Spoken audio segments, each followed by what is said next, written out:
नमस्कार। कई बार कुछ ऐसी चीजें आप देखते हैं, कुछ ऐसी चीजें होती हैं कि आपको लगता है कि ये नहीं हो सकता है, ये सच नहीं है, ये गंदी घिनौनी पिक्चर का सीन है, ये एक सस्ती नॉवेल का हिस्सा है। आप ये नहीं मान सकते कि ऐसा सभ्य समाज में और ऐसा सार्वजनिक जीवन में people in political life, people in public life are even capable of doing this. But here is a gentleman. Please put your phones on silent. Thank you. His name is Prajwal Revanna. He is the Hasan MP.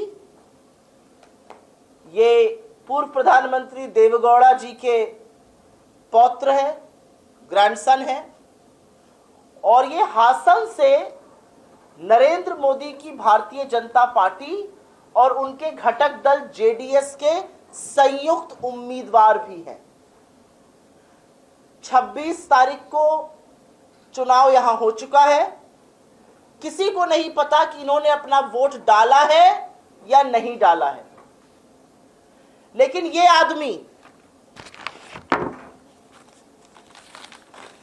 जिसके चुनाव प्रचार के लिए सैकड़ों kilometre की दूरी तय कर खुद इस देश के प्रधानमंत्री नरेंद्र मोदी यहां आए, इनकी पीठ थपथपाई, इनकी तारीफ की और इनके लिए वोट मांगे, ये आदमी देश छोड़ के भाग चुका है। He has fled this country. A member of JDS, a member of Modi's परिवार, the joint candidate of Modi's BJP and JDS has fled the country. किसी को नहीं पता कि इन्होंने अपना चुनाव में वोट भी दिया है या नहीं दिया है।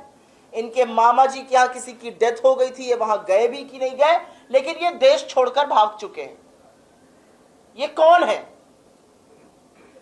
ये आदमी, अगर इसको मैं राक्षस कहूं तो कम होगा, अगर मैं दरिंदा कहूं तो कम होगा।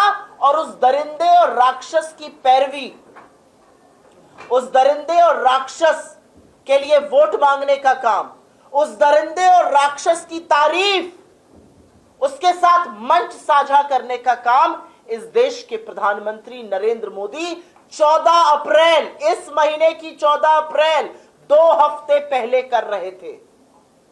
इसका क्या एक्सप्लेनेशन है और क्या जुर्म किया इसने? इसके हजारों, 1, 2, 10, 20 नहीं, 3000 के करीब ऐसे वीडियो सामने आए हैं जहां पर इसने सैकड़ों महिलाओं के साथ उनका यौन शोषण किया है, उनकी मर्जी के खिलाफ उनका यौन शोषण किया है, उनका रेप किया है, उनका बलात्कार किया है। यह सेक्स स्कैंडल नहीं है, इसको कुछ लोग सेक्स स्कैंडल बना रहे हैं। यह आजाद भारत का सबसे बड़ा सामूहिक बलात्कार की बात है। और इसने ये सोचा भी नहीं, इसने ये नहीं सोचा कि औरत की उम्र क्या है। Just keep sitting peacefully, people will adjust as they are coming. It's very distracting. इसने ये नहीं सोचा कि उन महिलाओं की उम्र क्या है, वो महिलाएं कितनी मजबूर थी। इसने अपने पावर का दुरुपयोग किया। एक पूर्व प्रधानमंत्री का पौत्र, एक सांसद, अपने घर में काम करने वाली महिलाओं को, अपनी पार्टी की वर्कर्स को, जिला पंचायत सदस्य की मेंबर्स को नहीं छोड़ा इसने, और हर उम्र की औरत के साथ यौन शोषण किया। कुछ वीडियो में 63 साल की औरत गिड़गिड़ा रही है। She is pleading for her life and asking this man, don't do this to me. 63 साल की औरत, शायद इसकी मां की उम्र की वो औरत होगी। और ऐसे व्यक्ति का प्रचार, ऐसे व्यक्ति का प्रसार, ऐसे व्यक्ति की पीठ थपथपाने का काम नरेंद्र मोदी करते हैं।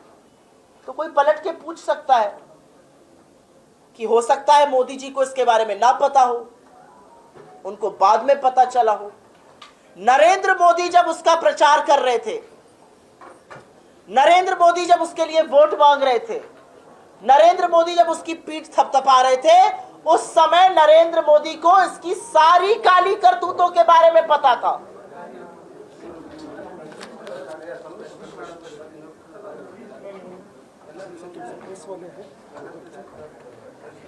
ದಯವಿಟ್ಟು ಕ್ರೈಸ್ತವರಿಗೆ ಜಾಗ ಮಾಡಿಕೊಡ್ರಪ್ಪ. ಅಲ್ಲ ನಮ್ಮ ಪಾರ್ಟಿ ವರ್ಕರ್ಸ್ ಎಲ್ಲ ಹೊರಗೆ ಜಾಗ की सारी काली करतूतों के बारे में पता था? उसका जवाब है हाँ। वो सब जानते थे। वो जानते थे ये इसने कितने कितने जघन्य अपराध किए हैं, कितनी महिलाओं का बलात्कार किया है, कितनी महिलाओं का शोषण किया है, और सब कुछ जानने के बावजूद उन्होंने इसके साथ मंच साझा किया, इसको अपना उम्मीदवार बनाया, इसके लिए वोट मांगा, इसकी प्रशंसा की, इसकी पीठ थपथपाई।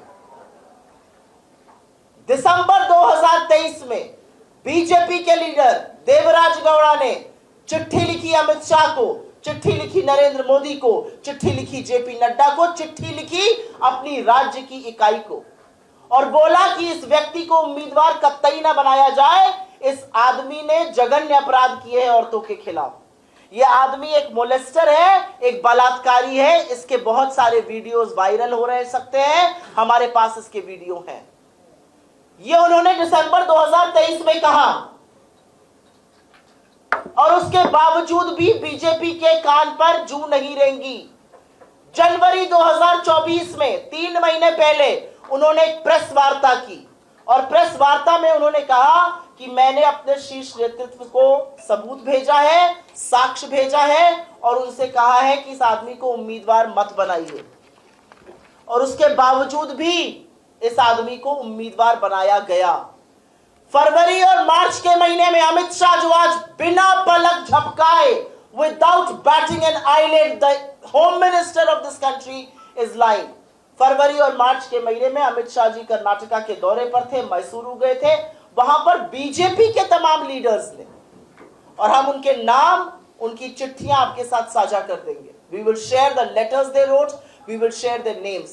उसमें उनके पूर्व विधायक मिस्टर एस.टी. रामास्वामी हैं, उसमें तमाम सैकड़ों कार्यकर्ता हैं जिन्होंने उनसे मिलकर कहा कि यह आदमी गंदा आदमी है, इसके खिलाफ बहुत साक्ष्य हैं, इसने औरतों के साथ ये दुष्कर्म किया है, इसको अपना उम्मीदवार मत बनाइए। मार्च तक कहा, और उसके बावजूद भी उम्मीदवार बनाया गया, उसको प्रोत्साहन मिला। ऐसा क्यों हुआ? आज इस देश के प्रधानमंत्री क्या इस बात की गवाही देंगे, क्या इस बात का जवाब देंगे कि सब कुछ जानने के बाद ऐसे राक्षस के साथ वो क्यों खड़े हैं? सब कुछ जानने के बाद इस दरिंदे को अपना साझा उम्मीदवार क्यों बनाया? क्यों चुप है प्रधानमंत्री? और किस मुंह से वो नारी सम्मान की, महिला अभिवादन की, बेटी पढ़ाओ बेटी बचाओ की बात करते हैं?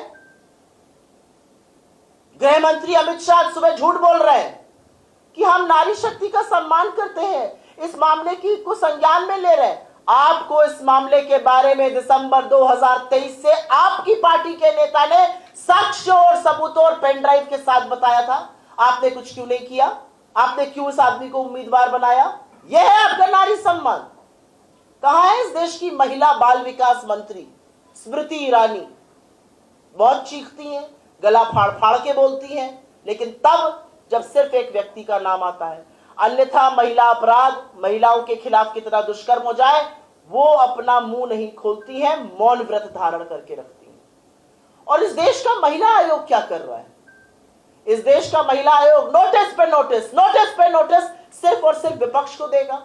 जब बीजेपी या उसके किसी घटक दल की बात आएगी तो उनको सांप सूंघ जाता है। Pin drop silence.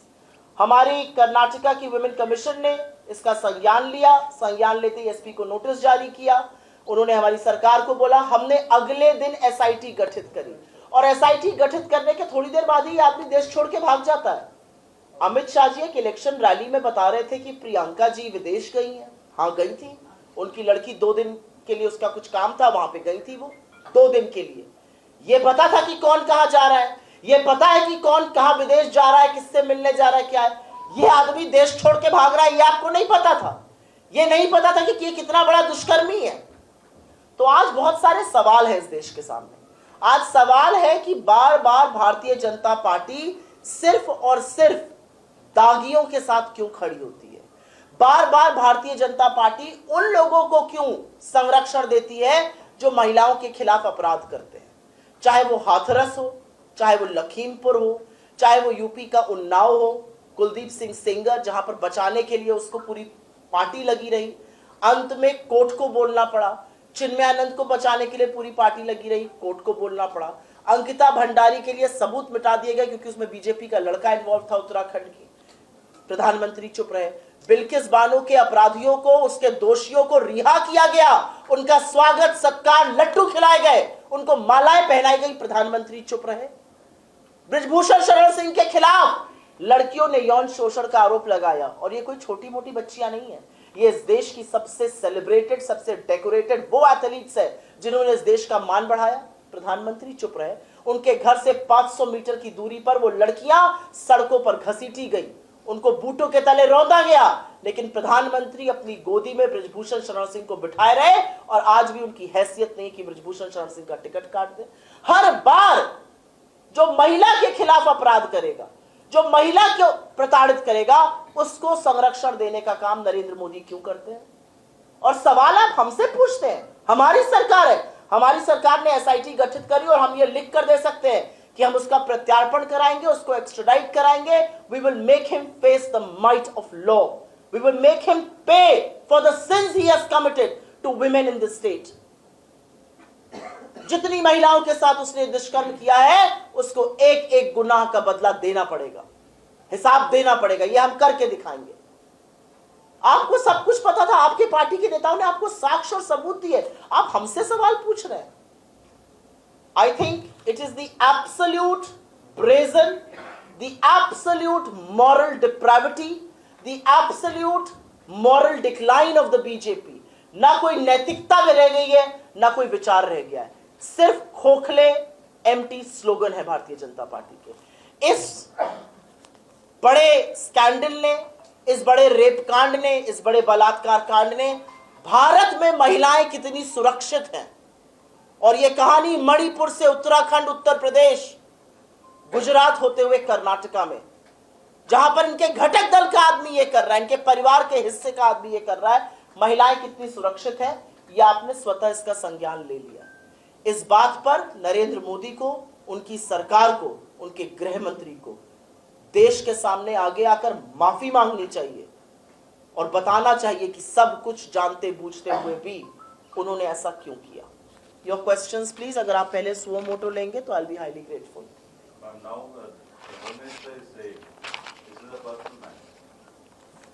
What is the Home Minister saying? He said this is a personal matter, nothing to do with the political party. Is this a personal matter? That's what he said. A man who has molested, a man who has sexually exploited, a man who has raped and filmed women from across the social strata, hundreds of women, thousands of videos. This is a personal matter? Is that what the Home Minister of this country has said? This is a personal matter? This is a matter that shakes the moral consciousness of this country. As a woman, and as several women sitting on this stage, shame on Amit Shah if he says this is a personal matter. He does not understand the dignity of women. He does not care for the dignity of women. He should resign if he has used the word, this is a personal matter. Here is a heinous crime. The perpetrator of this crime has fled this country. The perpetrator of this crime was supported by you, chosen by you. You asked for votes in his name. And you are saying this is a personal matter. So are all rape cases all across the country? Are all sexual exploiters around the country? Is Manipur, is Hathras, is Unnao, is Bilkis Bano, is Uttarakhand a personal matter? It is our duty, it is incumbent upon each one of us in public life to make this country safe for women. To make half this country's population stand up and be counted. मैं इसका हिंदी में जरूर जवाब दूंगी। आपका ये कहना है और मैं आपकी प्रतिक्रिया पर अपनी प्रतिक्रिया दे रही हूं। आपने कहा, गृह मंत्री कह रहे हैं ये निजी मुद्दा है, ये राजनीति नहीं है। ये निजी मुद्दा है। सैकड़ों औरतों के साथ बलात्कार, रेप, शोषण करने के बाद, उनके वीडियो बनाने के बाद औरतें गिड़गिड़ा रही है उसके सामने। कुछ औरतें इतनी बुढ़िया है कि वो उसकी मां की उम्र की हैं, कुछ जवान लड़कियां हैं, कुछ मजबूर है, पार्टी की वर्कर्स है। अमित शाह कह रहे हैं ये निजी मामला है। मैं एक औरत होने के नाते और इस स्टेज पर, इस हॉल में जितनी औरतें बैठी हैं, उनके बिहाफ पर कहती हूं लानत है अमित शाह को अगर वो कह रहे हैं ये पर्सनल मैटर है। औरतों के साथ इतना दुष्कर्म इतनी प्रताड़ना, ये पर्सनल मैटर नहीं है। सरकारें हिल जाती हैं। अगर इस सरकार के अंदर नैतिकता होती, उनको रिजाइन कर देना चाहिए था ऐसे व्यक्ति के साथ खड़े रहने के लिए। पर्सनल मैटर है ये। इस देश की आधी आबादी के साथ इतना बड़ा कांड हुआ है, ये पर्सनल मैटर है। शर्म आनी चाहिए अमित शाह को। वीडियो माफ करके छोड़े सामाजिक जानता आशीष बोल रहे हैं। क्या बोल रहे हैं? वीडियो माफ करके mask Yeah, because we don't want the identities of the women to be known. I'm sure there is some responsibility. अगर आप No. 1 second. The father of this man, Prajwal Revanna's father, Mr. Revanna, yesterday on record said these are 4-5-year-old matters. तो 4-5 साल पुराना मुद्दा तो मुद्दा ही रहेगा ना। अगर औरत के साथ गलत किया तो उसकी सजा भुगतनी पड़ेगी ना। उनके फादर कह रहे हैं कि ये असली है। ये कौन लोग हैं जो कह रहे हैं मॉर्फ करके डाला है? बिल्कुल मॉर्फ नहीं किया है। अगर मॉर्फ होता तो वो यहां पे रहता, कानून का सामना करता, अपना बचाव करता। इस तरह से देश छोड़ के रातों रात बीजेपी की मदद से भागता नहीं। Ma'am, do you expect the person who said Beti Patao will act on this? I expect zilch from the Prime Minister. The Prime Minister kept quiet when convicts of Bilkis Bano were released. They were celebrated, they were revered, respected, they were garlanded. The Prime Minister stayed quiet. The Prime Minister stayed quiet with the same girls who he called कि मेरे परिवार का हिस्सा हो तुम। जब उन्होंने यौन शोषण का आरोप लगाया, प्रधानमंत्री चुप रहे। हाथरस पे प्रधानमंत्री चुप रहे। मणिपुर में इतना बड़ा हादसा हुआ, जो मणिपुर में हुआ, लोग स्तब्ध रह गए। प्रधानमंत्री 76 दिन तक चुप रहे। When he finally spoke, he spoke for 36 seconds. मेरी प्रधानमंत्री से कोई आशा नहीं है, लेकिन आज देश जानना चाहता है कि ऐसे दरिंदे के साथ खड़े होकर आप साबित क्या करना चाह रहे थे? Any other questions on this matter? Okay. This question is, ji. suppose the same thing happened with the Congress leader, what would have happened? It would never happen with a Congress leader. And I'll tell you why. It would never happen with a Congress leader because in our DNA, we respect women. In our DNA, we stand for women empowerment. In our DNA, we have women leaders who have led from the front. Whether it is Indira ji, whether it's Sonia ji, whether it's Priyanka ji, whether it's multiple leaders who are sitting here. All of these are empowered women. The Congress ensured that this country becomes equal for men and women because we gave this country a constitution which ensures equality of men and women. This is absolutely misogynistic. This comes from a view where women are second-class citizens. This comes from a view where women are not equal. This will never ever happen with the Congress leader. The Congress has always stood up for women's rights, women's safety, women's equality, women's participation. क्या किया है BJP ने? सिर्फ और सिर्फ जबानी जमा खर्च। कांग्रेस की पार्टी में ऐसा हो ही नहीं सकता है, क्योंकि कांग्रेस में हमारे जैसी महिलाएं जब यहां बैठती हैं तो पूरी ताकत से हमें बोलने की आजादी है, हमें पूरी ताकत से अपनी बात रखने की आजादी है, हमें पूरी ताकत से राजनीति में आगे बढ़ने की आजादी है। हम किसी के रहमो करम पर नहीं है। हमारे नेतृत्व में ऐसी महिलाओं ने हमारा नेतृत्व किया है जो देश की ही नहीं, दुनिया की सबसे परिपक्व और सशक्त महिलाएं रही हैं। चाहे वो इंदिरा जी हो, चाहे वो सोनिया जी हो, चाहे वो प्रियंका जी हो, चाहे यहां पर हर बैठी हुई महिला शक्ति का स्वरूप हो। कांग्रेस में ऐसा हो ही नहीं सकता है, हमारे डीएनए में ऐसा नहीं हो सकता। But you were supported by Congress earlier. Sorry? You were supported by Congress earlier. You know, that's a very blasphemous question, and I'll tell you why. Until we did not know what this man was doing, and that is the moral depravity of the BJP. BJP के कुछ नेता, BJP के कुछ supporters, BJP के ecosystem के वो गंदे घिनौने लोग जो किसी का पुराना ट्वीट करके कह रहे हैं कि उन्होंने भी सपोर्ट मांगा था, तब तो हमें नहीं पता था ना कि वो इतना दरिंदा है। हमारे पास तो किसी ने पेन ड्राइव और साक्ष्य नहीं भेजे थे, हमें तो किसी ने नहीं बताया था कि ये आदमी इतना घिनौना है। आपके पास तो सारे साक्ष्य थे, सारे सबूत थे, हमें तो पता नहीं था ये आदमी ऐसा है। आपको तो सब पता था, उसके बाद भी आपने इसको उम्मीदवार बनाया। That's the basic difference. But that tells you the moral decline, the moral depravity, the moral decay of the BJP. Instead of calling this man out, Instead of calling up our chief minister and saying we will do all it takes, इसको वापस लेकर आएंगे, इतनी महिलाओं के साथ इसने ये किया, इसको सजा मिलेगी, बीजेपी आपको पुराने ट्वीट्स दिखा रही है लोगों के। हमें तो नहीं पता था, आपके पास तो सारे साक्ष्य थे, ये बड़ा अंतर है ना। Okay, thank you very much. So I think the party has taken a very stern view of this situation. I think we are in government here. We have set up an SIT. It is not a regular police probe that we are doing. It tells you the seriousness with which we are looking at this matter. An SIT has been set up, and SIT is usually time bound in terms of what they will do. And I think we are taking this up at the highest level of governance. What else do you expect us to do? No, as a party. As a party, we are going to keep talking about this, because as a woman, and as several women colleagues who sit here, we are absolutely dismayed. We are shocked. We are in disbelief that something like this can happen in India. And a man like this can be supported by the Prime Minister. To tell you the truth, I'm in a little bit of a shock right now. Since yesterday when I got to know the details, it is absolutely shocking. मैं स्तब्ध हूं कि सब कुछ जानते हुए इस देश का प्रधानमंत्री ऐसे व्यक्ति को सपोर्ट कर रहा था। बहुत धन्यवाद आपका, धन्यवाद। He has time to speak about other issues wherein the other party belongs to different community, but he doesn't have time to speak about this particular issue, most innocent. Can I say something honestly, not as a Congress leader, but as a woman? When a crime happens against women anywhere in this country, irrespective of who is in government, it's a crime against half this country's population. It's a crime against women all over the country. The question is, what do governments do after that? Do governments burn the victim at 2:30 in the morning? Do governments continue to have the perpetrator of the crime as an MP? Do governments actually stand with the perpetrator of the crime or with the victim? That sets us apart. The Prime Minister has time to go to West Bengal. The Prime Minister has time to go to Tripura. But the Prime Minister does not dare take a 45-minute flight from there to Manipur.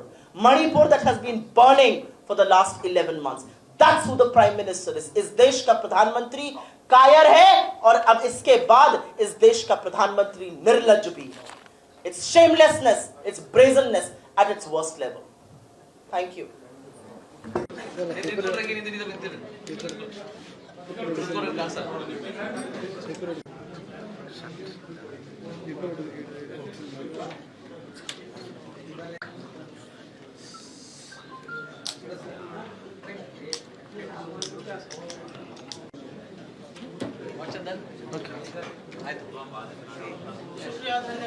Okay.